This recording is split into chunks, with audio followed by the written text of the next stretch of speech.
گھر میں رہ کر گھر بچانے کا کہا جا رہا ہے، جبکہ ہم تو لمبے عرصے سے ایک مکان میں رہ رہے ہیں۔ موقع ہے، جی ہاں موقع ہے، اس مکان کو اپنی موجودگی سے گھر میں بدلنے کا۔ وقت نے دیواروں کو، چھت کو، صحن کو، پودوں کو، راہداری کو، ڈیوری کو، ارے جو اختیار میں ہے کرے، مت الجھے، مت پریشان ہو۔ رب نے نہ تو آپ کو کبھی چھوڑا تھا اور نہ کبھی چھوڑے گا۔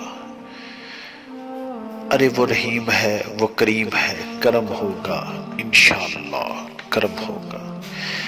بس اس کے حضور سر بسجود ہو، گر گرائیں، بھیک مانگے، وہ اپنے کریم حبیب صلی اللہ علیہ وسلم کے صدقے سب کچھ ٹھیک کر دے گا، اور بے شک وہی سب کچھ ٹھیک کرنے والا ہے انشاءاللہ۔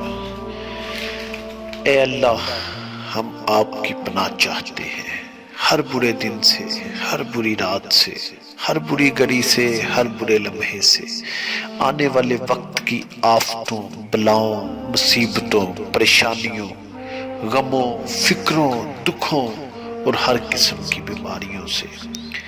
اے اللہ، ہم کو ہر لمحے اپنے حفظ و امان عطا فرما۔ جو زندگی گزر گئی اس پر تیرا شکر ادا کرتے ہیں، جو زندگی باقی ہے اس پر تیری رحمت کے طلبگار ہیں۔ ہم سب پر اپنی رحمت کے دروازے کھول دے، آمین یا رب العالمین۔ تیرا لاکھ لاکھ شکر ہے۔